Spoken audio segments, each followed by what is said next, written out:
Hello मित्रों, आज हम कक्षा 10वीं संसाधन एवं विकास के बारे में पढ़ेंगे। संसाधन वह चीज़ होती है जो मानव की आवश्यकताओं की पूर्ति करता है। संसाधन के कई प्रकार होते हैं। हम संसाधन के प्रकारों को पढ़ते हैं। साम्यता के आधार पर नवीनीकरण और अनवीनीकरण संसाधन।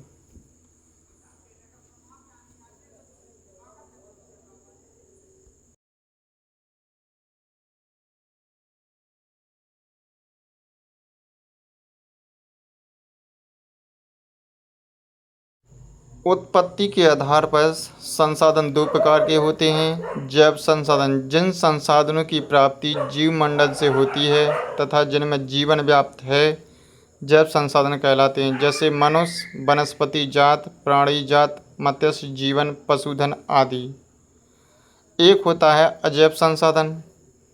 अजैव का मतलब जिनमें जी नहीं होता है। निर्जीव वस्तुओं से बने सारे संसाधन अजैव संसाधन कहलाते हैं, जैसे चट्टानें और धातुएं। अभी हमने उत्पत्ति के आधार पर संसाधन पढ़े थे। अब हम साम्यता के आधार पर पढ़ेंगे। साम्यता के आधार पर दो प्रकार के संसाधन होते हैं। नवीनीकरण संसाधन वे संसाधन जिन्हें भौतिक, रासायनिक या यांत्रिक प्रक्रियाओं द्वारा नवीनीकृत या पुनः उत्पन्न किया जा सकता है, नवीनीकरण संसाधन कहलाते हैं। जैसे सौर ऊर्जा, पवन ऊर्जा, जल, वन या वन्य जीवन। सौर ऊर्जा अगर हम एक बार ख़त्म करते हैं तो दूसरा भी प्राप्त कर सकते हैं। अनवीनीकरण संसाधन वे संसाधन जिनका हम एक बार दोहन करते हैं या प्रयोग करते हैं ख़त्म हो जाते हैं। इन संसाधनों के बनने में लाखों वर्ष लग जाते हैं। जैसे तेल, कोयला, इसको एक बार ख़त्म करने के बाद हमें दूसरा प्राप्त करने के लिए लाखों वर्ष लग जाते हैं।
संसाधनों का विकास मानव अस्तित्व के लिए संसाधन अत्यंत महत्वपूर्ण हैं।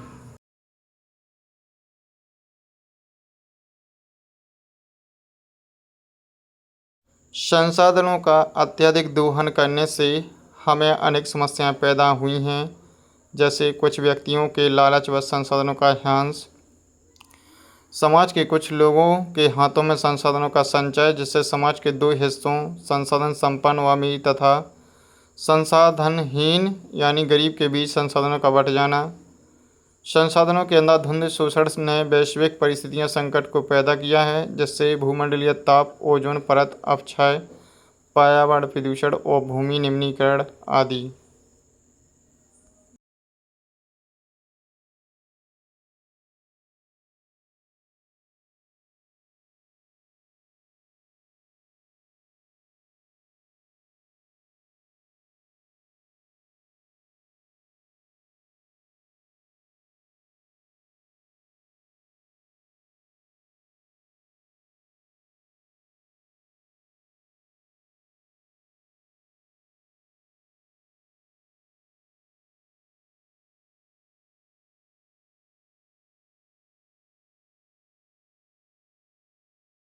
भूमि एक संसाधन है।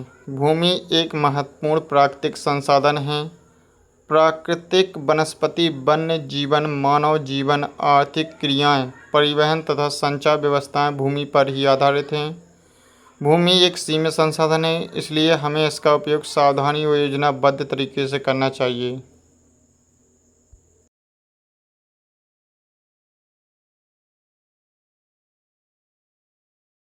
भारत का भूमि संसाधन लगभग 43% भू क्षेत्र मैदान है, जो कृषि उद्योग के विकास के लिए सुविधाजनक है।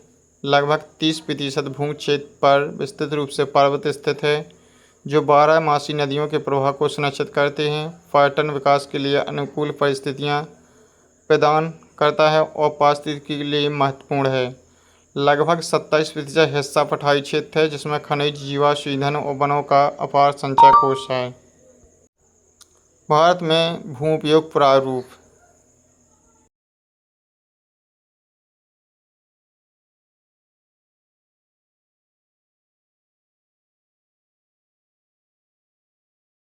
भारत का कुल भौगोलिक क्षेत्रफल 32,87,263 वर्ग किलोमीटर है।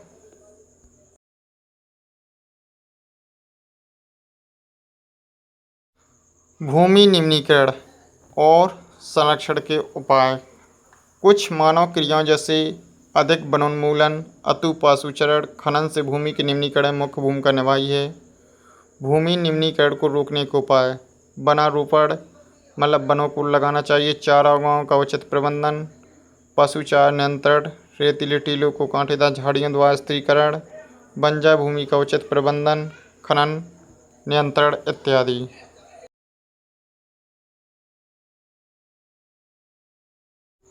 मृदा संसाधन। मृदा अथवा मिट्टी सबसे महत्वपूर्ण नवीनीकरण प्राकृतिक संसाधन है।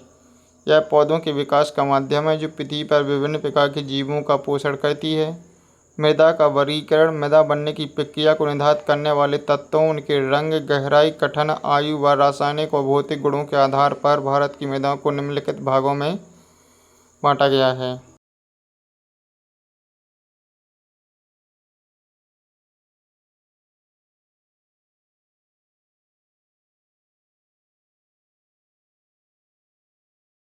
हम देखेंगे जलोढ़ मृदा। संपूर्ण उत्तरीय मैदान जलोढ़ मृदा से बना है। पूर्वी तटीय मैदान, विशेषकर महानदी, गोदावरी, कृष्णा और कावेरी नदियों के डेल्टे भी जलोढ़ मृदा से बने हैं।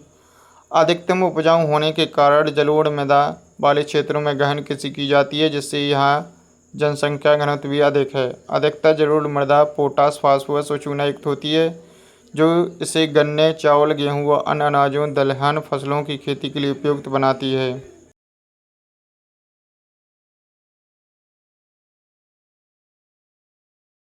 काली मृदा। इन मृदाओं का रंग काला है और इन्हें रेगूर मृदा भी कहा जाता है। काली मृदा को रेगूर मृदा के नाम से भी जाना जाता है।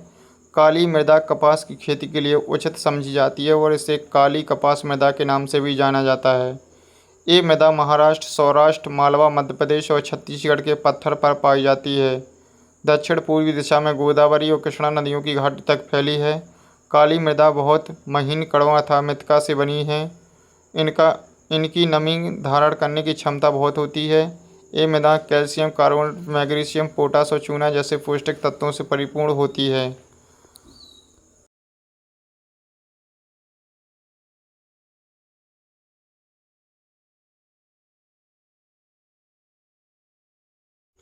लैटराइट मृदा। लैटराइट मृदा उच्च तापमान और अत्यधिक वर्षा वाले क्षेत्रों में विकसित होती है।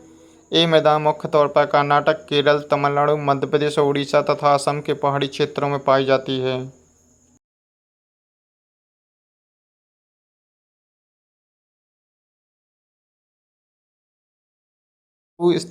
मरुस्थलीय मृदा। ये मृदा मुख्यतः पश्चिमी राजस्थान में पाई जाती है। इस मृदा को सही तरीके से संचित करके कृषि योग्य बनाया जा सकता है।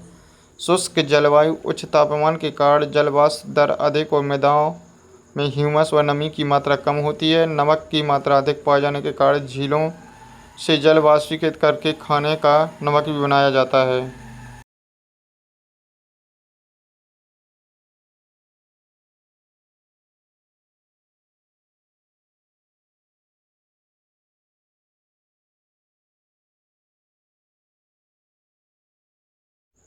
मृदा अपरदन और संरक्षण।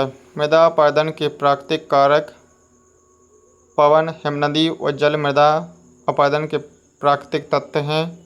मानवीय कारक जैसे वनोन्मूलन, अति पशुचारण, निर्माण, खनन आदि मृदा अपरदन के मानवीय कारण हैं। मृदा संरक्षण के उपाय: सोपान अथवा सीढ़ीदार किसी पेड़ों को कतार में लगाकर रक्षक मेखला बनाना। यहाँ से हमें एक चीज़ का पता लगता है कि मृदा का संरक्षण हम कैसे रोक सकते हैं।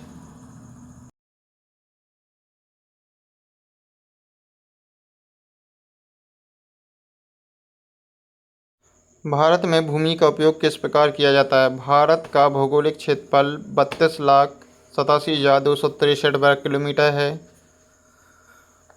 भारत विश्व की कुल 2.4% भूमि समाहित की है अपने आप में। 93% भाग ही भूभाग के आंकड़े उपलब्ध हैं। असम को छोड़कर अन्य प्रांतों को सूचित क्षेत्र के बारे में जानकारी नहीं है। शुद्ध बोया गया क्षेत्र एक वर्ष में बोया गया कुल क्षेत्र। पंजाब हरियाणा में शुद्ध बोया गया क्षेत्र सबसे अधिक है। भारत में 54% भाग पर खेती होती है। भारत में राष्ट्रीय वन नीति 1952। बंजर भूमि पहाड़ी चट्टानों, सूखी और मरुस्थलीय भूमि।